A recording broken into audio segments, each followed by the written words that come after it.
with you.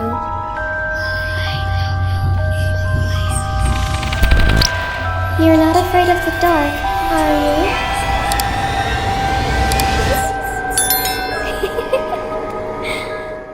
Hi, Assalamualaikum semua orang. Cameron Nasim here. I hope you are in a good mood today because it's a good day to have a good day. Sorry lah kalau seminggu ni korang akan nampak Kamal punya video pakai baju kurung je sebab kita memang balik daripada kerja terus shoot video. Oh ya, live update guys. Saya sekarang tengah intern. First week of intern, doakan saya dapat survive. Amin. So, kembali lagi kita di segmen creepy dan kali ni Kamal ada 2 kisah seram daripada subscriber Kamal yang nak kongsikan pengalaman seram dorang masa diorang kecil-kecil dulu. So, kisah yang pertama ni berlaku dekat sekolah Mahat Tahfiz. Tanpa membuang masa, jom kita baca doa dulu. Mohon perlindungan dari Allah dari gangguan-gangguan syaitan. A'udzubillahi minasyaitonirrajim. Bismillahirrahmanirrahim. Rabbi a'udzubika min hamazati syayatin wa a'udzubika rabbi an yahdurun. Wahai Tuhanku, aku berlindung kepadamu daripada bisikan-bisikan syaitan dan aku berlindung juga kepadamu wahai Tuhanku daripada kedatangan mereka kepadaku. Amin ya rabbal alamin. So, pemilik kisah yang pertama ni gelarkan nama dia Isha dan kisah ni berlaku ketika Isha berumur 12 tahun. Waktu tu dia bersekolah dekat Mahat. So, dekat sekolah rendah Mahat Tahfiz ni ada daripada darjah 1 sehingga darjah 6 lah. And sekolah menengah pun ada juga tingkatan 1 sehingga tingkatan 3. Tetapi berbeza blok. Lepas tu warden asrama budak darjah 6 ni pula tak ada warden yang tetap. Ada seorang ustazah perempuan ni lah yang tinggal seblok dengan murid-murid darjah 6 ni. So ustazah tu lah yang jaga diorang. So kisah ni berlaku selepas prep. Waktu prep kan, pelajar putera ataupun pelajar lelaki akan prep dekat surau asrama perempuan. So biasanya prep ni tak ramai pun yang buat homework ataupun study. Biasanya budak-budak jumpa kawan-kawan kan, so diorang short main. Darjah 6 lah biasanya yang akan buat homework. So waktu tu Isha hanya termenung. Dia tunggu waktu supper malam untuk makanan. Dan disebabkan pelajar-pelajar lain bising tak buat homework, warden pelajar putera suruh pelajar putera balik dorm untuk supper terus, makan terus. Jadi Isha yang tadinya termenung, dia happy sangat sebab waktu tu dah lagi beberapa minggu lagi nak cuti sekolah. So habis je supper, terus suasana jadi agak sepi. So dia pelik lah kenapa malam ni macam lain daripada malam-malam yang lain. Biasanya agak riuh jugalah asrama perempuan. So malam-malam dia fikir mungkin pelajar lain dah naik ke dorm ataupun ke tandas untuk persiapan nak tidur kan. So malam tu Isha dengan rakan setugas dia bertugas untuk bersihkan tempat makan macam biasa. So rakan setugas dia nama dia Arisha.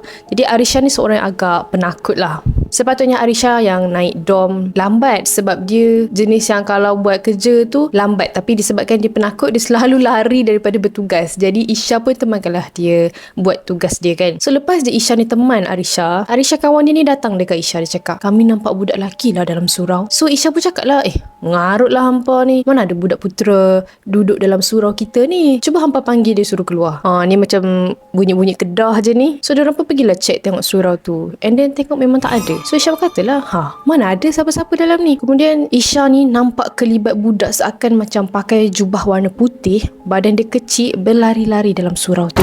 Tapi dia nampak selintas je lah.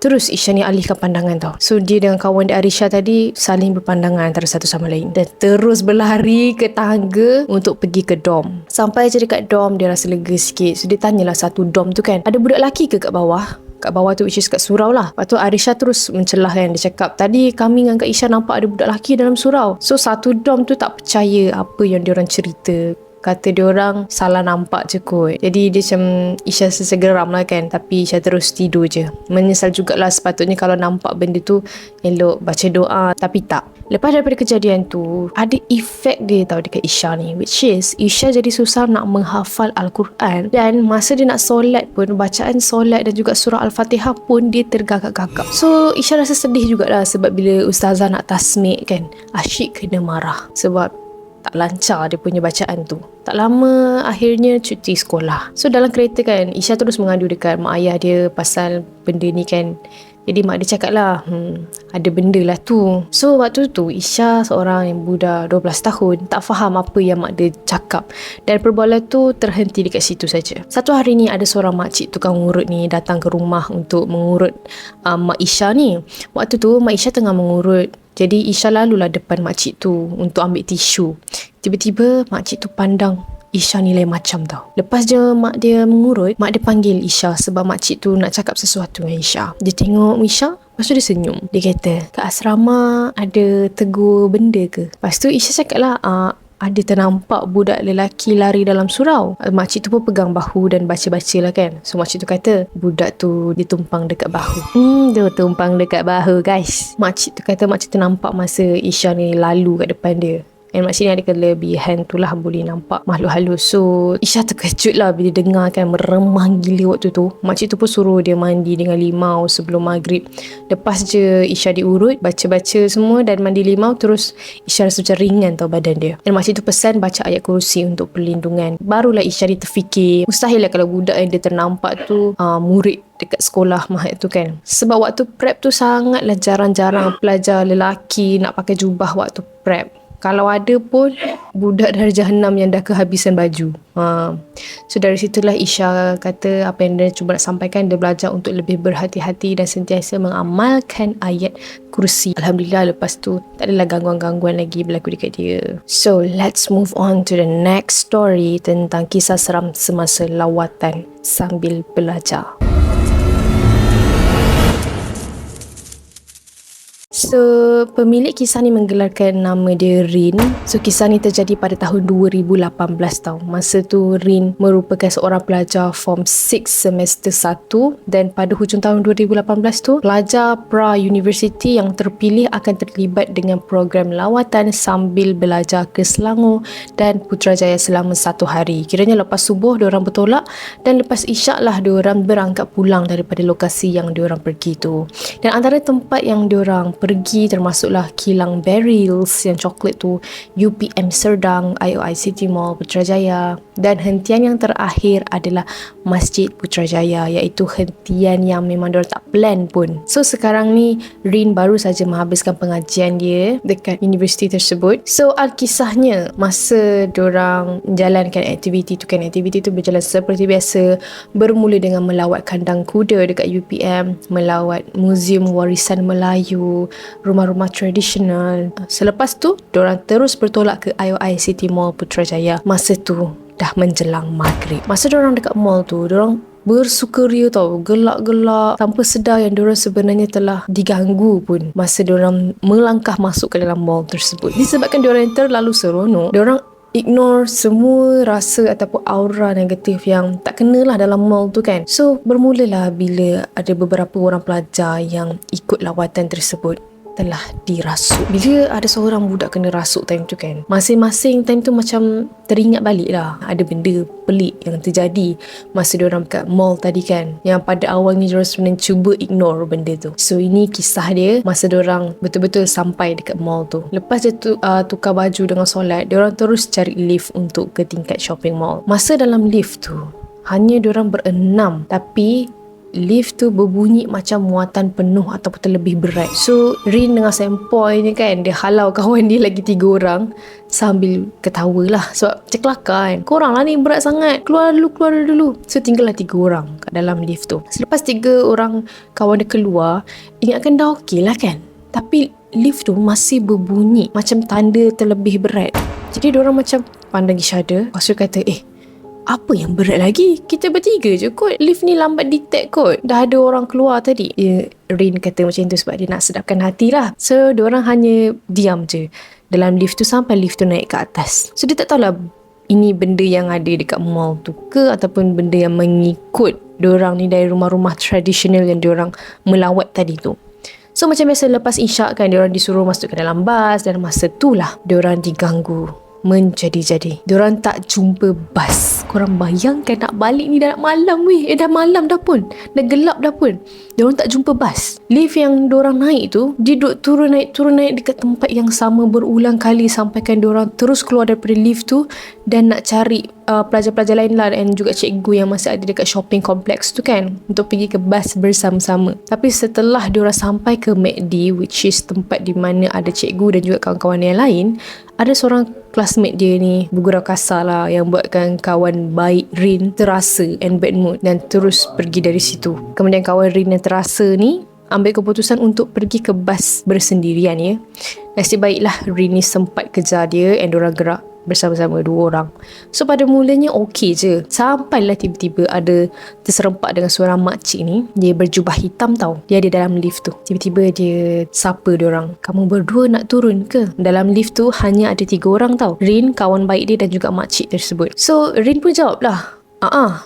Dengan pandang makcik tu macam sekilas je lah. Kemudian makcik tu jawab, makcik ikut kamu lah ya, sambil tersenyum. So dia macam anggut lah, macam tak rasa apa-apa kan. Dia fikir mungkin makcik tu nak turun level yang sama dengan diorang. Bila sampai dekat level parking lot, diorang terus bergegas ke bas dan terlupa tentang makcik tadi. Tapi masa tu diorang tak nampak langsung kelibat makcik tu. So persoalannya, makcik tadi tu siapa? Manusia ke bukan? Time tu lah bermula satu demi satu senior dalam bas diorang tu kena rasuk guys. Ada 2 bas tau. Satu bas majority senior dan Melayu. Satu lagi bas majority junior dan bercampur kaum. So Rin naik bas yang majority senior tu. Bila bas dah mula bergerak, keadaan kecoh sangat dekat bahagian belakang. Ada senior yang warning, jangan pandang belakang. Tapi kawan baik Rin tu, dia nak juga pandang belakang kan. Sekali kena tegur dengan senior, kata, yang pakai tudung pink tu, jangan pandang belakang boleh tak? Time tu Rin sempat juga pandang belakang. Dia nampak ada 2 orang akak senior, mata dia merah, nampak dia macam tercungap-cungap tau. Dan akak tu orang last yang masuk dalam bas. So Rin dengan confidentnya terus bagi tahu kawan dia, weh, aku rasa akak tu semput kot sebab penat cari bas. So kawan-kawan dia lain pun macam angguk lah kan, sebab diorang pun tak jumpa bas. Time tu diorang tak tahu pun ada orang kena rasuk sebenarnya. Tiba-tiba bas yang diorang naik ni berhenti dekat parking Masjid Putrajaya. So diorang pun pelik lah, bukankah kita terus balik? Asal singgah masjid pula? Kan dah malam ni, nanti lewat pula sampai kat Segamat. Sebab Isha masih ingat lagi lah tentatif lawatan tu kan. So kawan dia bisik, ada orang kena rasuk. Time tu Isha macam tercengang. Dia terus ambil turn untuk turun turun daripada bas tu tau. Tapi dia tunggulah akak-akak yang kena rasuk tu dipapahan keluar terlebih dahulu. So dalam hati Isha macam, lah aku ingatkan sebut. Lepas tu turn Isha nak turun. Tiba-tiba dekat depan pintu bas tu, kawan dia yang bertudung pink tadi tu kena warning. Terus genggam lengan dia. Kita bagi nama kawan baik dia ni Min lah, bukan nama sebenar. So Rin terkejut lah, kau ni kenapa ni? Lepas tu kawan dia Min tu cakap, weh Rin, aku rasa kaki aku tak jejak lantai, aku sejuk ni weh. Dia cakap sambil menggigil. Dia lah kan kita baru dengar ada kakak yang kena rasuk. So Rin dengan paniknya terus panggil cikgu masa tu. Tapi yang peliknya pakcik bas tu suruh kawan dia masuk semula ke dalam bas. Cikgu pun sama. So dalam bas tu hanya ada seorang, which is cikgu dia, driver bas, dan juga 4 orang kawan dia, termasuklah kawan dia Min. Masa tu cikgu Asma suruh Min ikut bacaan surah yang cikgu baca. Tapi dia hanya macam mendengus tau. Lepas tu dia macam ketak-ketak gigi dia macam tu. Masa tu Rin dan juga kawan dia Siti duduk jauh sikit. Hanya ada Nis dan juga Mai sahaja yang pegang kawan dia Min yang kerasukan tu. So Mai kata masa tu dia tersalah baca ayat kursi tau. Dan yang paling seramnya, Min ada ketahu halus sebab kawan dia salah baca. So pada masa sama, Rin pelik lah, kenapa kawan dia yang kena rasuk ni tak dibawa saja ke masjid untuk dirawat? Sebab semua akak sini yang kerasukan tadi dibawa ke sana. Kenapa pakcik driver bas ni nak slow talk dengan kawan dia ni pula? Lama kelamaan Min masih tak okey tau, dan cikgu ambil keputusan untuk bawa dia ke masjid. Sampai je ke masjid, Rin terus meremang dengar jeritan akak-akak sini yang tengah berubat tu. Dia tak pernah nampak kejadian rasuk di depan mata dia sendiri, dan inilah kali pertama. Dan menurut Rin, dia agak culture shock sikit waktu tu. Masa tu dia terlampau takut sampai tiba-tiba dia rasa sedih, dia rasa nak menangis. Orang kata jangan layankan perasaan kan, kalau tak dia akan jadi mangsa seterusnya. So kawan sekelas dia pula nampak satu lembaga yang besar dan tinggi tengah tunggu dekat tangga masjid. Padahal diorang semua tak nampak. Kawan dia seorang tu je yang nampak. Dan keadaan masa tu semakin tak okey. Rin hanya diam, pandangan dia kosong dengan air mata yang mengalir. Dia pun tak tahu apa dah jadi dengan dia waktu tu. Dia tak boleh kontrol rasa sedih tu. Tak tahu kenapa. Apa yang sedih sangat pun dia tak tahu. Tapi Alhamdulillah nasib baik masa tu dia masih sedar. So kawan dia pun terus suruh dia balik dulu naik bas yang majority junior tu kan, sebab dia takut keadaan Rin ni jadi semakin teruk. So belum selesai lagi pelajar yang kerasukan tu dirawat, Rin dah gerak untuk balik. Dan Alhamdulillah Rin selamat sampai ke destinasi, iaitu sekolah dia. Dan tak ada apa-apa pun yang yang terjadi sepanjang perjalanan. Keesokan harinya, diorang sekolah macam biasa dan ingatkan keadaan menjadi normal. Tapi pelajar yang kerasukan pada malam tu terkena lagi dalam kelas. Kawan baik dia Min pun sama. Dia lemah semangat tau. So dengar je berita tentang kerasukan tu, badan dia memang dah menggigil. So diorang pun panggil lah cikgu dan ustaz, dan semua yang kerasukan disuruh pulang ke rumah. Dan sampai sekarang Rin tak pasti benda dari mana ni sebenarnya yang mengusik diorang tu. So itulah kisah yang Rin dah lama simpan berlaku 2018 kot. Jadi ada pengajaran yang Rin nak sampaikan kat sini. Kalau pergi ke tempat orang, jangan terlalu seronok dan jangan kepoci sangat, dan kena sentiasa beradab sebab kita tak tahu siapa yang tinggal dekat tempat tu. Wow, seram. Apalah perasaan orang yang nampak lembaga hitam dekat tangga masjid tu, dia seorang je yang nampak. So tu sajalah video untuk hari ni. Kami harap video hari ni sedikit sebanyak dapat memberi pengajaran kat kita semua. And thank you kepada yang sudi berkongsi video seram dekat Kama. Semoga korang semua di bawah lindungan Allah Subhanahu Wa Taala. So thank you untuk video sampai habis. For those who are new in my channel, don't forget to hit the subscribe button below and turn on the notification bell so that you will not miss any video that I post. See you in my next video. Bye.